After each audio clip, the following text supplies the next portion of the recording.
Good afternoon, ladies and gentlemen. May I request you to settle down, please?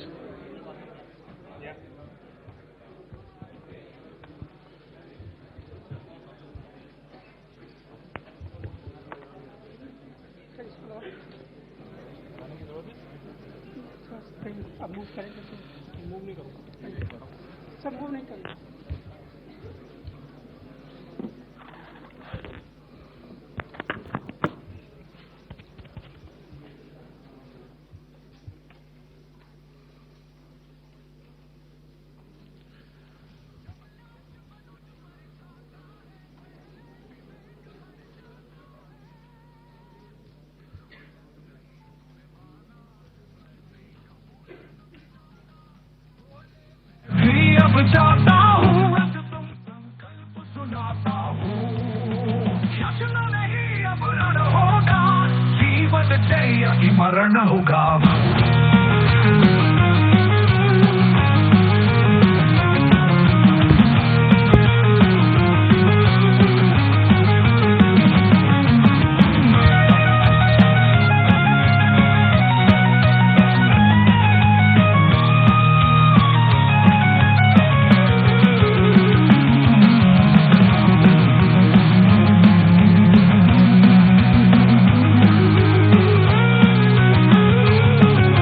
To cover his portion.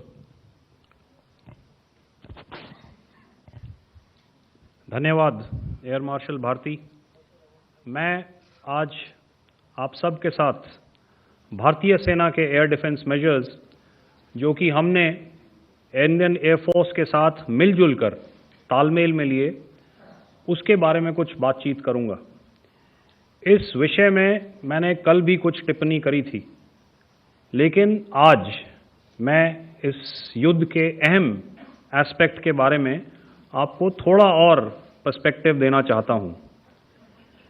हमें air defence operation सिंदूर के air defence की कार्रवाई को एक context में समझने की आवश्यकता है। मैंने आपको कल बताया था कि पिछले कुछ सालों में आतंक की गतिविधियों का कैरेक्टर जो है उसमें कुछ बदलाव आ रहा था। अब हमारी मिलिट्री के साथ साथ मासूम सिविलियंस जो कि अपना बचाव करने में विफल थे, उन पर भी हमले हो रहे थे। 2024 में जम्मू सेक्टर में शिवखोरी मंदिर को जाते हुए यात्री और इस साल अप्रैल में पहलगाम में मासूम पर्यटक इस खतरनाक ट्रेंड के विशेष उदाहरण हैं। पहलगाम तक पाप का ये घड़ा भर चुका था। उसके बाद जो हुआ उसके बारे में हम कल विस्तार में बातचीत कर चुके हैं। क्योंकि आतंकियों पर हमारे सटीक हमले लाइन ऑफ कंट्रोल और इंटरनेशनल बाउंड्री को पार करे बिना किए गए थे, हमें पूरा अंदेशा था कि पाकिस्तान का वार भी बॉर्डर के उस पार से ही होगा। इसलिए हमने अपनी एयर डिफेंस की पूरी तैयारी पहले से ही कर ली थी। हमारी इन्वेंट्री में शामिल counter manned aerial systems, electronic warfare के साधन और एयर डिफेंस वेपन्स का इंडियन एयरफोर्स के इसी प्रकार के सिस्टम्स के साथ एक अनोखा मिश्रण किया गया। इसलिए आपने देखा कि जब जब पाकिस्तान एयरफोर्स ने हमारे एयरफील्ड्स और लॉजिस्टिक इंस्टॉलेशंस में 9 और 10 मई की रात को लगातार हमले किए, वो इस मजबूत एयर डिफेंस ग्रिड के सामने विफल हो गए। आपके सामने इस ग्रिड को एक तरीके से दर्शाया गया है। आप देख रहे हैं कि इंटरनेशनल बाउंड्री से कितनी layers, radars, counter unmanned aerial systems, उसके पीछे शोल्डर फायर्ड वेपन्स, हमारे विंटेज एयर डिफेंस वेपन्स जो कि काफ़ी सालों से हमारी सेना में हैं। एयर मार्शल भारती ने भी उसके बारे में बात करी। और लास्ट में हमारे modern air defence weapon systems. तो कोई मौका नहीं था कि पाकिस्तान एयरफोर्स ये मल्टी टियर डिफेंस को पार करके पीछे हमारी एयरफील्ड्स या लॉजिस्टिक इंस्टॉलेशंस को टारगेट कर पाए। ये जो डायग्राम आप अपने सामने देख रहे हैं, ये मुझे एक इंसिडेंट की याद दिला रहा है, और मैं आपको इस उदाहरण के ज़रिए से एक ये एस्पेक्ट हाईलाइट करना चाहता हूँ। जब मैं स्कूल में था तो तकरीबन मेरे ख्याल से ये 70 का दशक था, और उस समय इंग्लैंड और ऑस्ट्रेलिया के बीच में, आज शायद क्रिकेट की बात भी करनी चाहिए क्योंकि मैं देख रहा था कि विराट कोहली ने टेस्ट क्रिकेट से रिटायरमेंट ले ली। कई भारतीयों की तरह वो मेरे भी फेवरेट क्रिकेटर हैं। तो 70 के दशक में ऑस्ट्रेलिया और इंग्लैंड की फेमस एशेज सीरीज चल रही थी, और उस समय ऑस्ट्रेलिया के दो बहुत तेज गेंदबाज, जो कि क्रिकेट हिस्ट्री में बड़ा उनका नाम है, जेफ थॉमसन और डेनिस लिली, उन्होंने अंग्रेजी बैट्समैन और उनकी बैटिंग लाइनअप को तहस नहस कर दिया था। और ऑस्ट्रेलियंस ने उस समय एक कहावत निकाली थी, that from ashes to ashes and from dust to dust, if Thommo don't get here then Lillee surely must. और अगर आप इस लेयर को देखें तो आप समझ जाएंगे कि मैं आपको क्या बताने की कोशिश कर रहा हूं।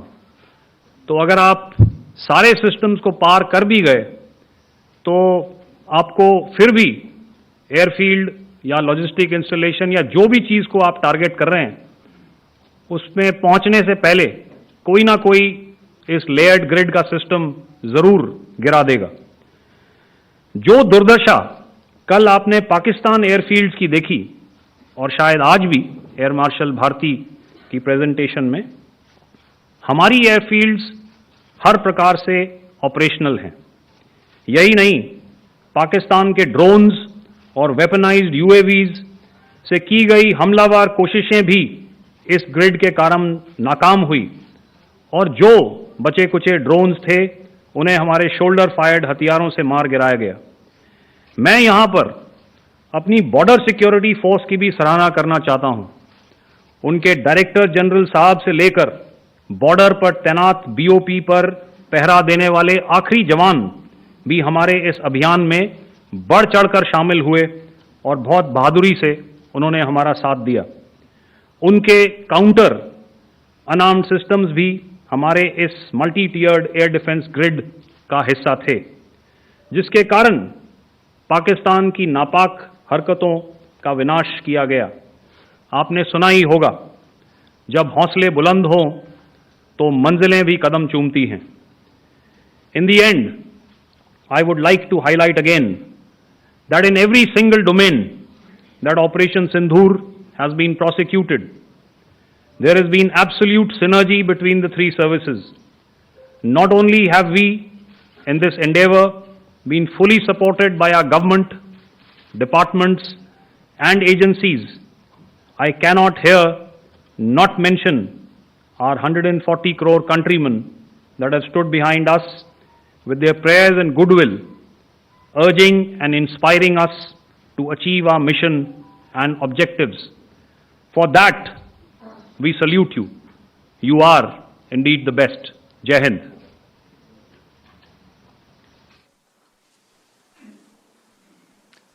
Good afternoon, ladies and gentlemen.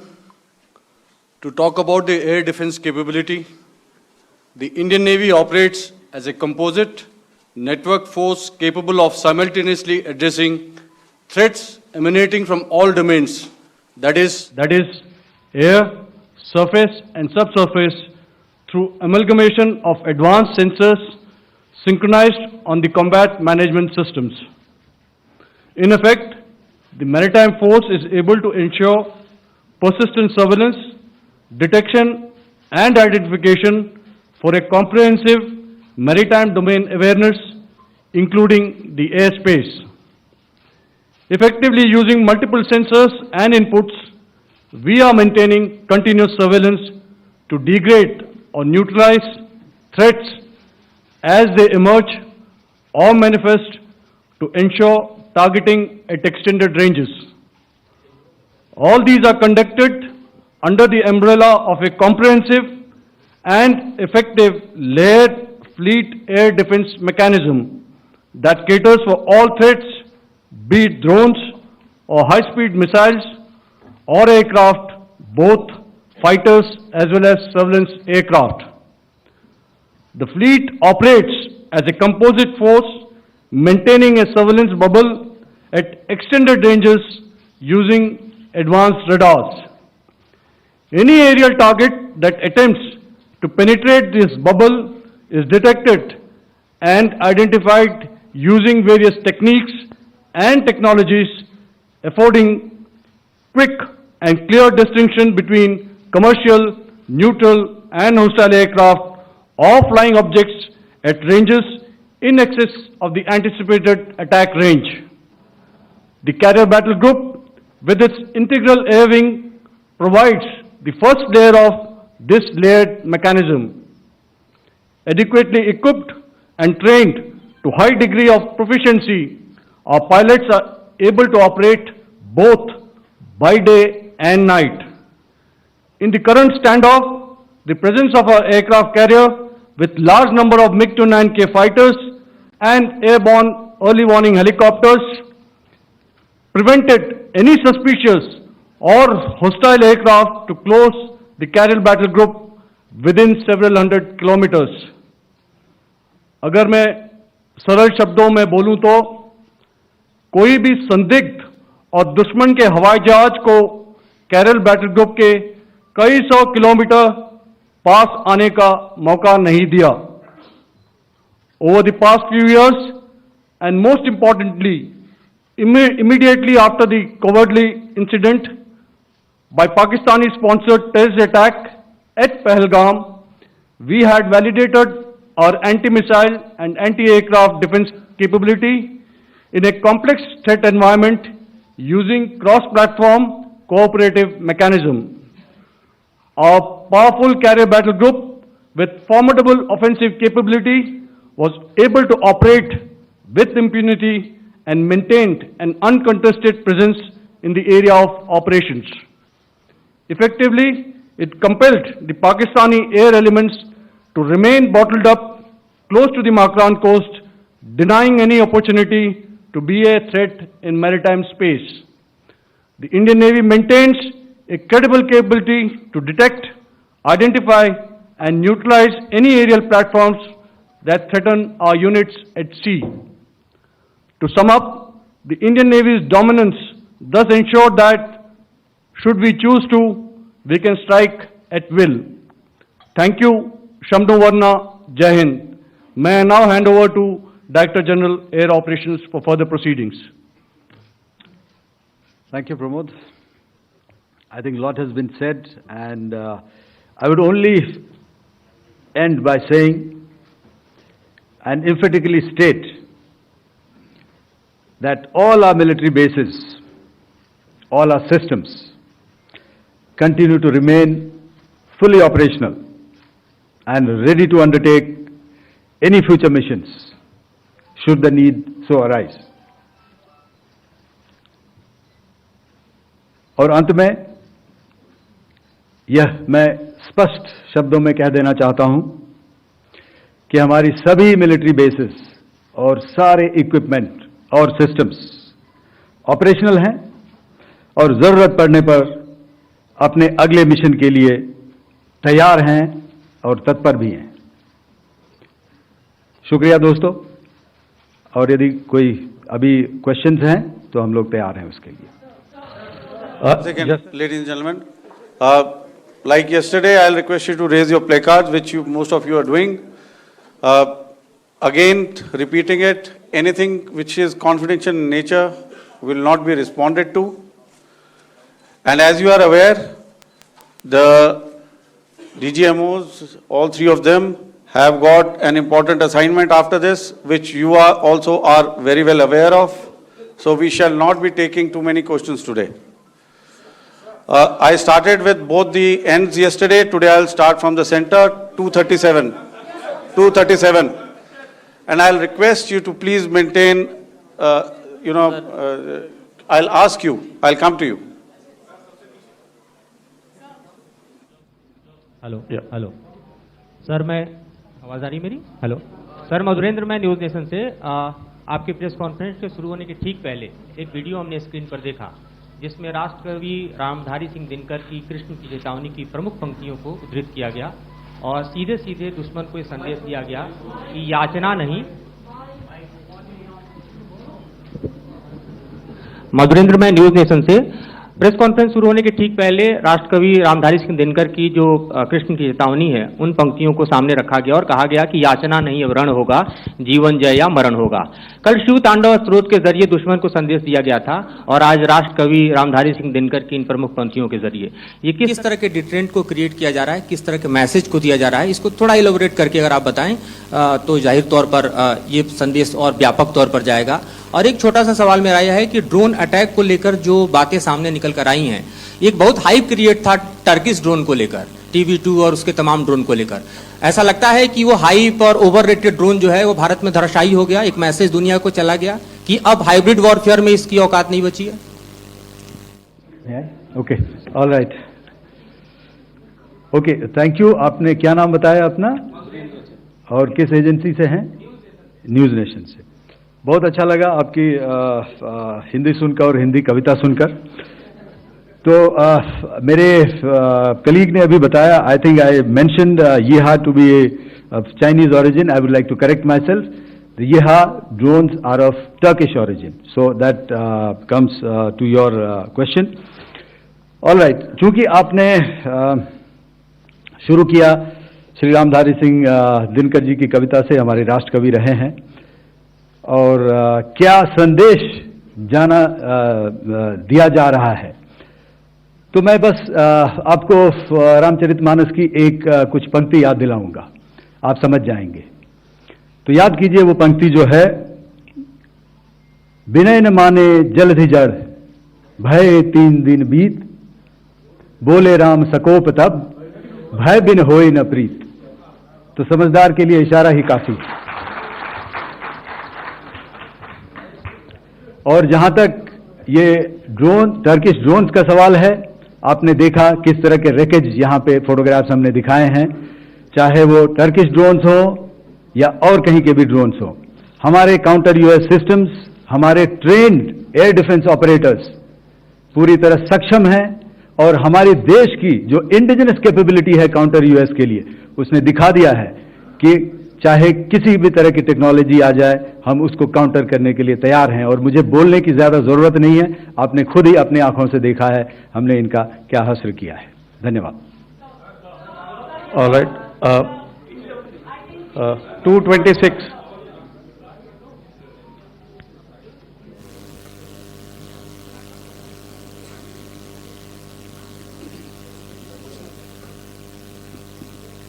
Sir, Aditya Raj call from TV9 Network.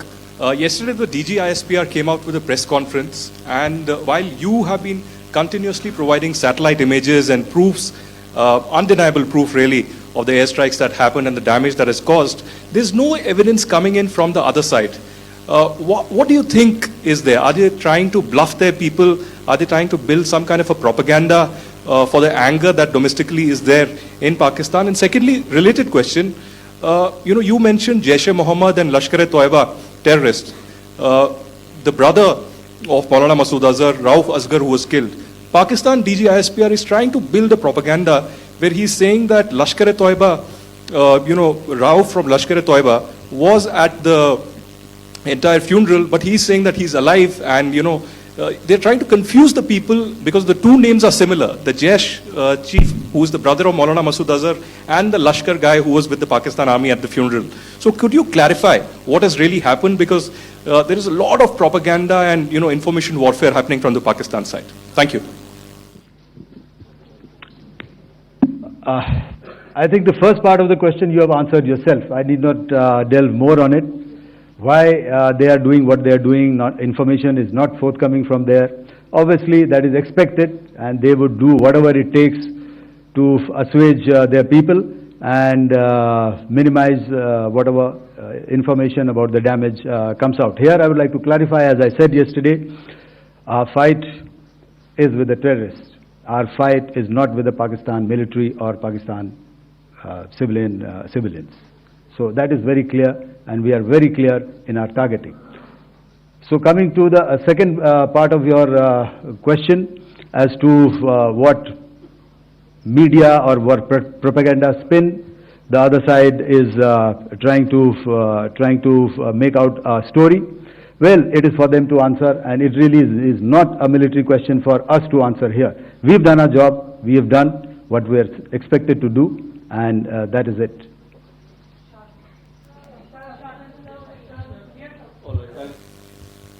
I'll come this side, 249.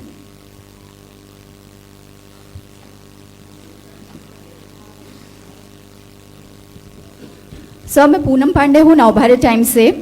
Pakistan ने जो प्रेस कॉन्फ्रेंस की थी उसमें एक सेंटेंस उन्होंने यूज़ किया था कि this is new art of war. तो हम सब ने देखा, शायद पहली बार देखा कि किस तरीके से आसमान में दोनों एयरफोर्स के एयरक्राफ्ट थे। क्या आप बता सकेंगे, क्योंकि हम जो लगातार जब कवर करते हैं हम देखते हैं 2016 में के बाद ड्रोन का जो पूरा वॉरफेयर में रोल है वो दिखा था, तो हमने भी वो दिखाया, और किस स्तर की ये वॉर थी? अगर थोड़ा आप क्लैरिटी दे सकें कि कितने एयरक्राफ्ट उनके इन्वॉल्व थे, लगभग कितने हमारे थे, क्या इसे अब तक का सबसे बड़ा जो जंग हुई है आसमान में वो कहा जा सकता है? और ड्रोन के रोल पे थोड़ा और ज्यादा, क्योंकि 2016 के बाद जिस तरीके से बढ़ा है। देखिए, जैसा मैंने कल कहा था कि इस लड़ाई के डिटेल्स अभी हम शेयर नहीं कर सकते हैं, क्योंकि इसमें काफी कुछ ऑपरेशनल डिटेल्स होंगे। कितने जहाज थे दोनों तरफ से, किस तरह की लड़ाई हुई, these are questions of technical details which we may not be able to share firstly, and which we may not be able to share to explain to you the way it needs to be explained. Suffice to say कि yes, ये एक दूसरी तरह का warfare था, and it is bound to happen. हम लोग पिछली लड़ाई, अगली जो कभी भी लड़ाई होगी, भगवान करे ना हो, लेकिन अभी यदि हुई तो ये पिछली लड़ाई की तरह नहीं होगी। हर एक लड़ाई जो है अलग तरीके से लड़ी जाती है, और टेक्नोलॉजिकल एडवांसमेंट्स हो रहे हैं। हम भी उस एडवांसमेंट्स के हिस्सा हैं, हमारे एडवर्सरीज भी हिस्सा हैं। So it is a cat and mouse game, and you have to be ahead of the curve to beat your adversary. So that is what is going to happen. So if you ask, was this different? Was this engagement different? Definitely it was different. And a lot of new aspects have come out, but we were prepared for it, we were trained for it, and we were equipped for it. That is the only aspect that I can share with you at this time. Thank you. Ladies and gentlemen, the last question, 161.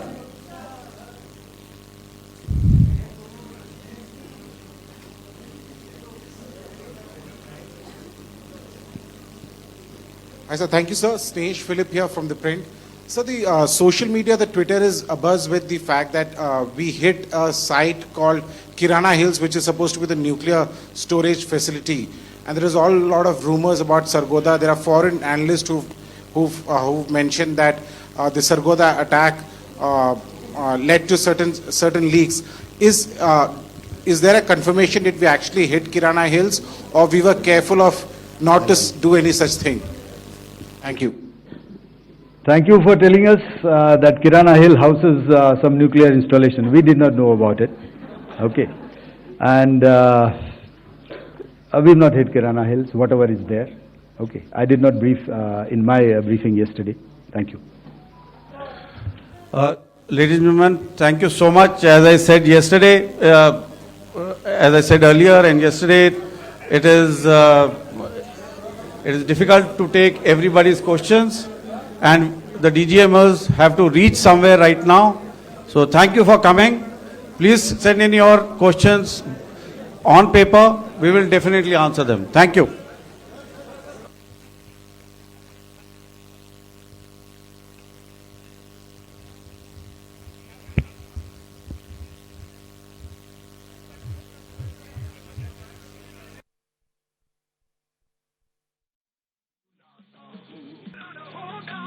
जीवन जय की मरण होगा।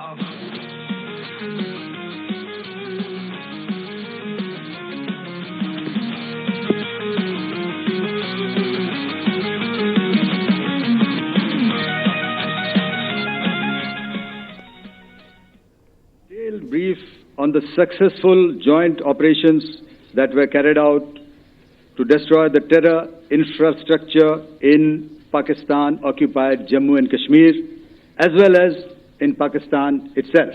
We also iterated that our fight was with terrorists and their support infrastructure and not with Pakistan military. However, it is a pity that the Pakistan military chose to intervene and bat for the terrorists, which compelled us to respond in kind. दोस्तों, हमारी लड़ाई आतंकवाद और आतंकवादियों के खिलाफ थी। इसलिए 7 मई को हमने केवल आतंकवादी ठिकानों पर ही हमला किया था।